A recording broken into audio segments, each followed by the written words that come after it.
Hello, my name is Joycelyn Hughes-Moulden, and I have the honor of presenting to you my capstone project as I work to complete the master's program in applied and data science at Howard University. And tonight for my capstone project, I'm talking about HBCU students and their success and tools that we use for their success.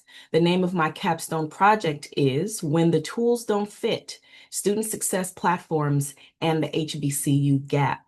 So quickly, a background of study. Various student success interventions are needed, of course, to help ensure that we retain and we graduate our students, to ensure that they're having exceptional educational experiences while they're with us in our institutions. And certainly tools are invested in to help ensure that postgraduate experiences are as they should be. HBCUs, like any other institution of higher education, we invest in student success platforms to structure and to coordinate the services that we provide to our students. However, the dominant platforms in this higher education space to assist with student success was not designed with HBCUs in mind. They were designed for PWIs, or in terms of the PWI context. And so with that understanding, we also know that there's no student success platforms that have been purposed specifically for HBCUs. So even as in recent years, HBCUs have followed trends in which they are investing in student success platforms, the question comes or presents itself that if these tools are designed for PWIs, are they in fact helping students that employ HBCUs? So this study seeks to identify which institution level academic and student support indicators are most strongly associated with first year and 6-year retention rates at HBCUs, excuse me, and these findings will help inform a design for a platform that is specific to HBCUs. So the research question, the guiding questions for this study is, do student success platforms designed for PWIs help HBCUs close gaps in retention and graduation rates? And if not, what type of student success platform would be more effective for HBCUs? So one thing that I wanted to have you focus on in my study is the differences of institutions, the differences in students that are served in HBCUs and those that are served in PWIs. Excuse me.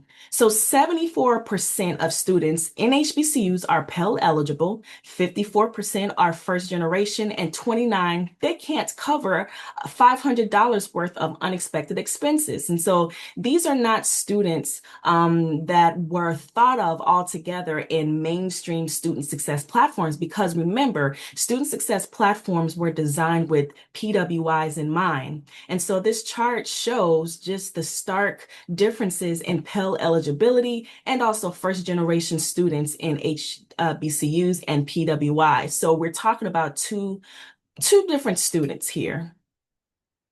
So during the academic year 2016 and 17 through 23-24, the retention gap between HBCUs and PWIs held steady at about 10.5, 10.6%. And so this diagram shows when HBCUs and PWIs adopted student success platforms, and shows the retention rates up to 8 years out from the adoption of the platform. And so what you can see in this diagram is that even though both HBCUs in this study and PWIs purchased student success platforms, the gap in retention rates remain. Now, there was short and incremental expansion in retention rates, but the gap remained. So the adoption paradox, again, there was a boom starting in 17 where HBCUs and PWIs purchased mainstream, what we refer to as mainstream student success platforms, namely Navigate and or Starfish. At one time, were both housed under the Educational Advisory Board.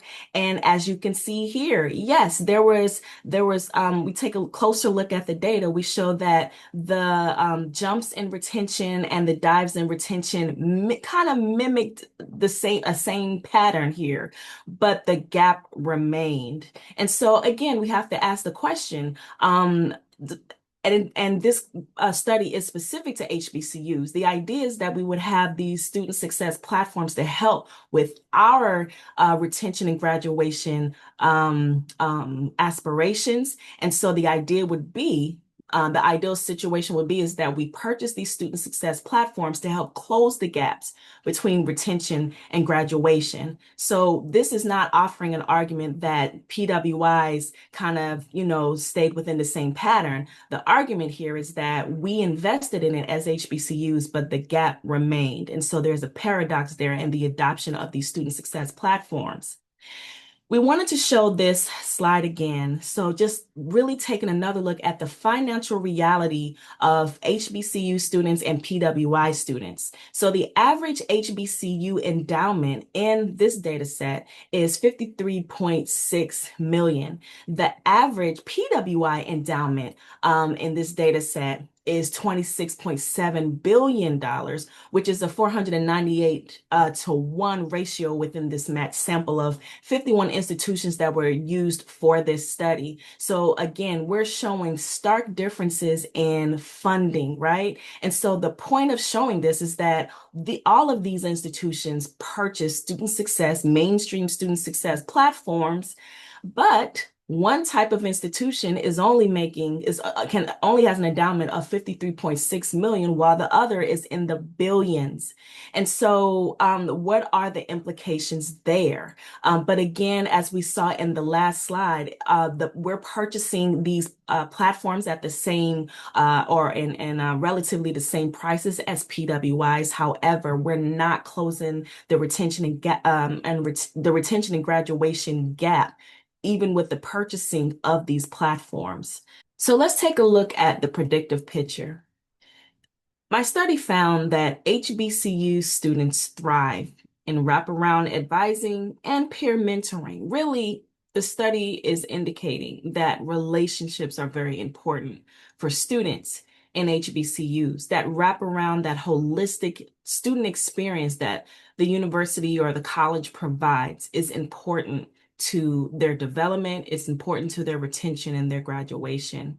And so my study found that wraparound advising, and again, that is advising, that is not just about ensuring that students are registering for the correct classes, but that the university is intentional about providing other services, again, for the students' development, for their mental wellness, for their financial wellness, their social wellness, that the university is informing and helping the students to really find their way while they're at the institution. So just one more look at what predicts first year retention at HBCUs. And this is important to understand.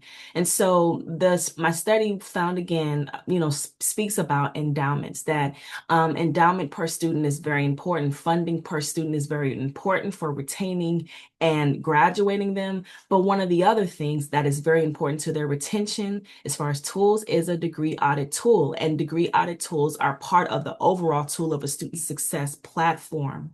And so again, it's not enough for HBCU students to be advised to take their correct classes, but those wraparound services are necessary for their retention and their graduation. And part of all of that obviously is the ability to audit, to do degree audits through the platform.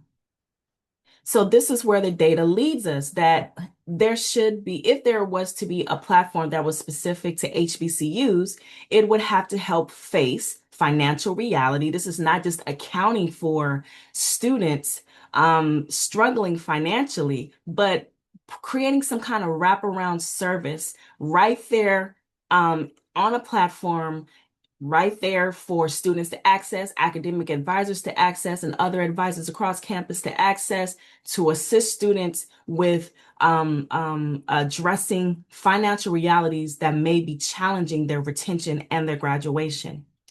Excuse me. My study also indicates that there should be a platform that is cognizant of student population profiles and HBCUs, the fact that they're Pell eligible, the fact that they're first generation, and the services that are required to retain and graduate them being translated in these platforms so that we can ensure that wraparound, we have an efficient way to ensure that those wraparound services that they need are provided to them in a real way.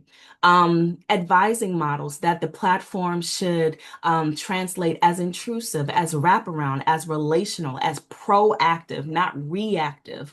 Again, because students at HBCUs